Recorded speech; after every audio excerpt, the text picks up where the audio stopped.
All right.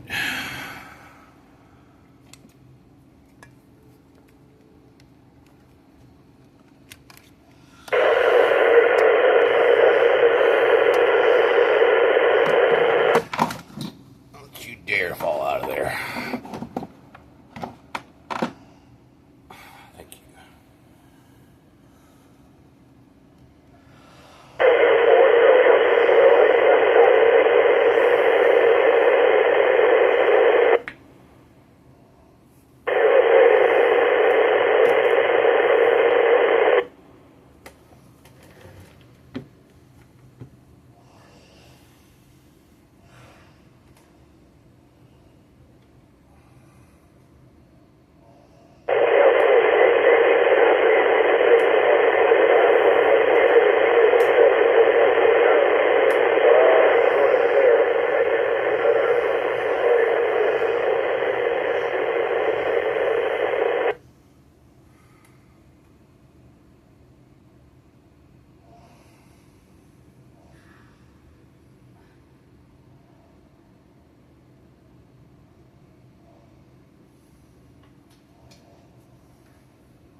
Last conversation was actually about 5 minutes.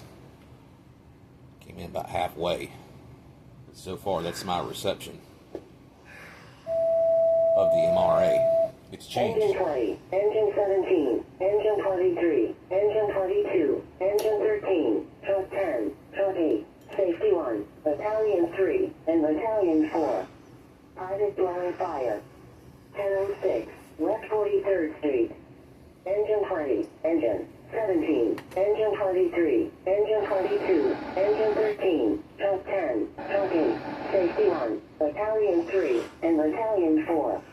Pilot blowing fire. 1006, West 43rd Street. Cross streets on Reedy Avenue and Road Avenue. On past Channel 6. Time out, 1627.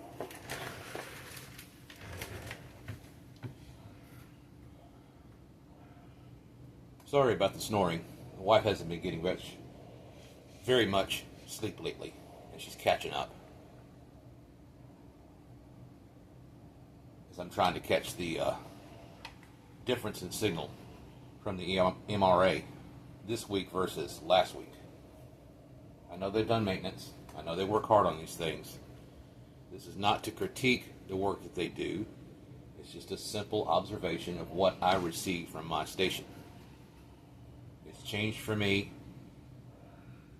and I'm certain it's because I'm in the shadows now, more so than usual because I am east of downtown from the repeater site, and my indoor antennas are indoors.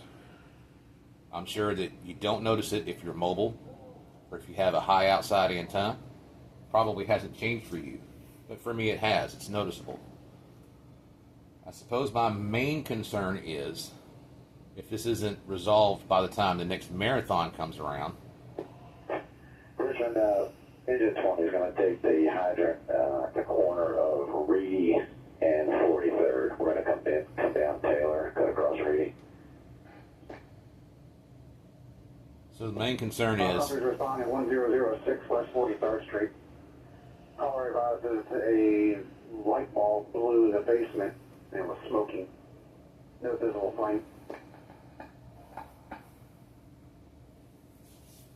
There may be portables at all the water stations at the next marathon that may have a lesser of a chance to reach the MRA during the net. The RATS UHF machine hasn't changed as far as I understand, but it may be an issue on the MRA during the next event for portable radios at 5 watts or less.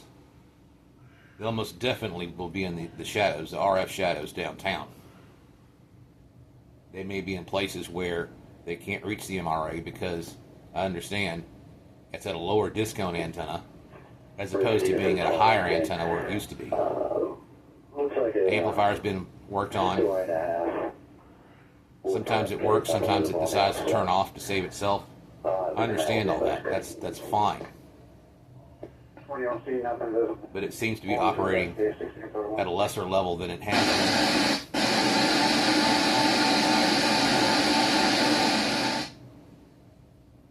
And that's the MRA on the SDR. Engine 1. SDR dongle. Medical alarm. 3805 Glenwood Avenue. Engine 1. Medical alarm. 3805.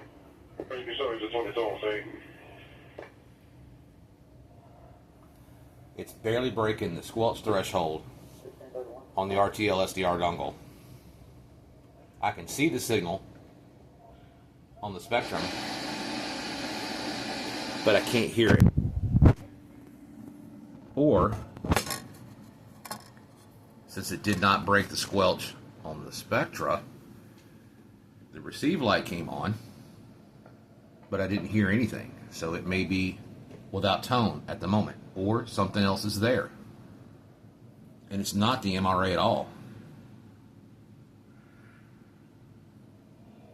I've got several theories. None of them are conspiracies, although I haven't ruled them out yet. I'm not trying to cause trouble, but I'm just trying to show my observations. Hopefully this is helpful and not destructive. Constructive criticism, not destructive criticism.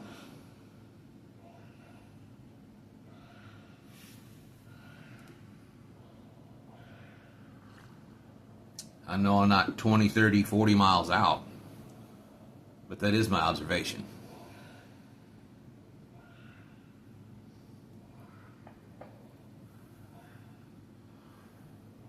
I personally cannot activate the repeater from here at 20 watts, 25 watts. I haven't tried high power yet. I dare not to because I don't want to get in the way. The last place I want to be is in the way. I do not like to be in the way. It's almost a mantra. You know, if I'm asked to help, that's fine.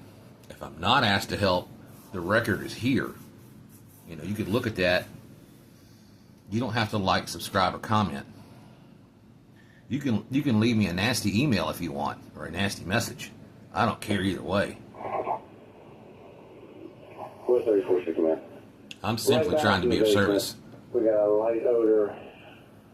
We're going to try to secure the power to the lights in the basement. You can hold 211.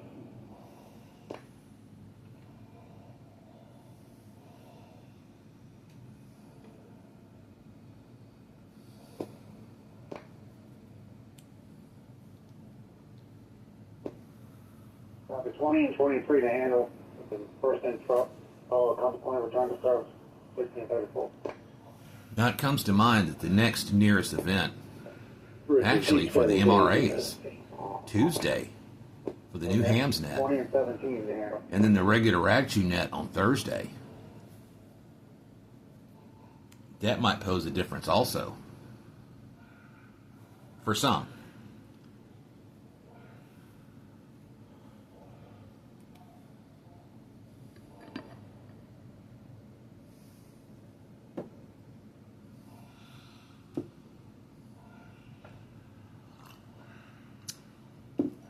Hope it's not going to take another 10 minutes to wait for the MRA just to ID. maybe there will be another short conversation. I don't know. It's Sunday evening, and it's not normal to hear such conversations at this hour, or any hour in the evening.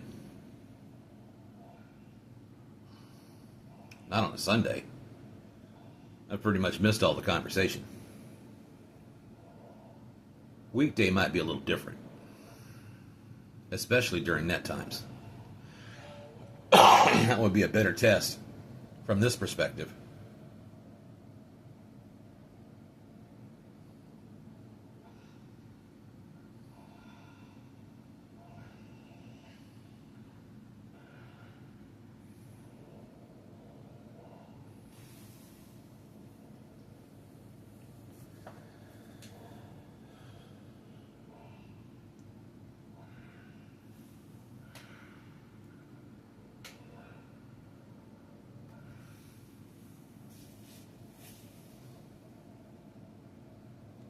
Oh, come on.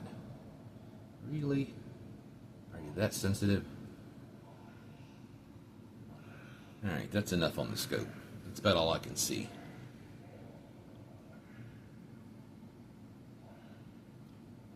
Pay no never mind to the interference from the local broadcast station.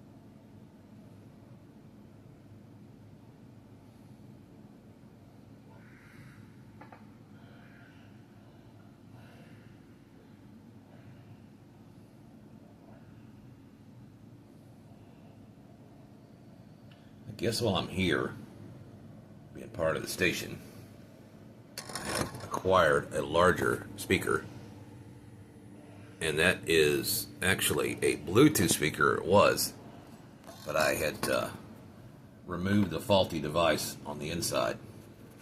It has a broken USB Bravo, snapped right off the card. And there's supposed to be a USB 2.0 on the back. West 43rd Street, command. Supposedly would charge the battery. 43rd Street, command. So I acquired a particular cable for it, and it would not charge that battery. Your tower to the basement lights. You go ahead and clear the incident and use service when they're ready. So I removed the battery and tested it with the leads. Return to service when ready. 6038. And it seems the battery has held a charge. There may be several other broken pieces or connections on that little card.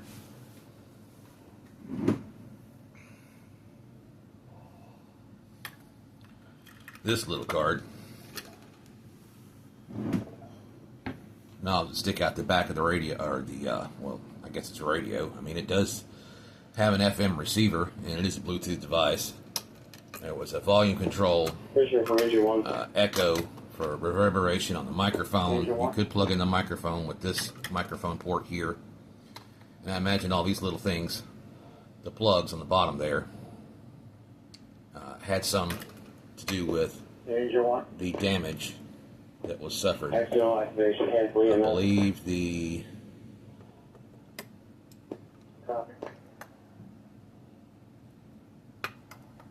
right there next to the knob, see the two little holes right there on the bottom of the card?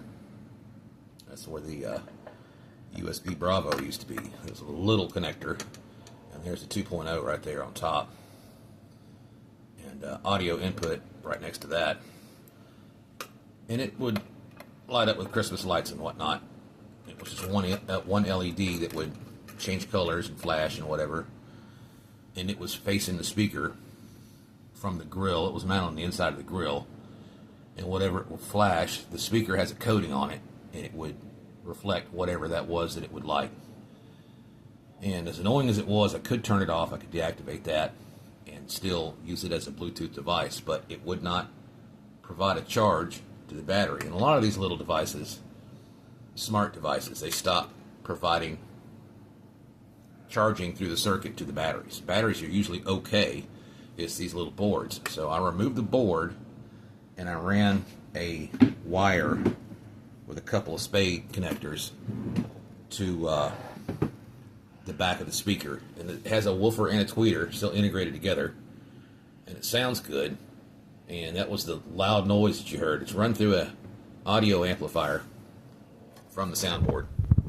So audio comes from a device to the soundboard, and it's on the right channel, and it runs up to the audio amplifier, and it's all set to mono right now for that one speaker in the left channel. And what you're hearing is that Bluetooth speaker 1312 from that device. And I can change it around as I want, but 1312 it really provides some audio. I watched a movie earlier, and the audio was low. When I went to commercial, it was twice the sound, so I had to turn it down. But it's proven to be a very good pick from the garbage. It just...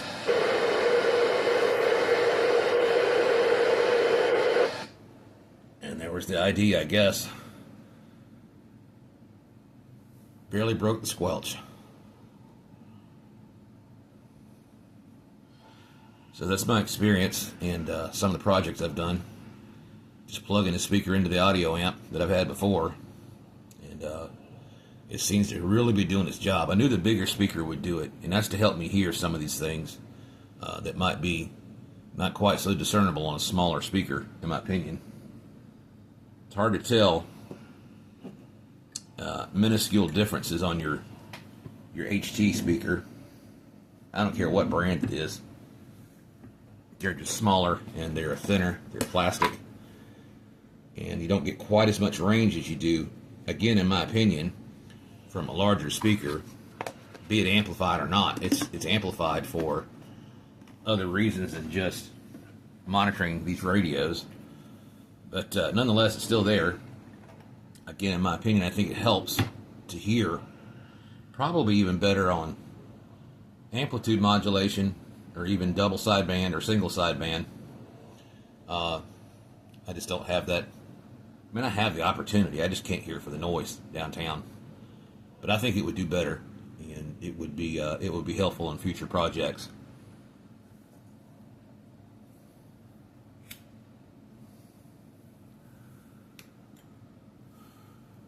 All right, we're going to leave it at that.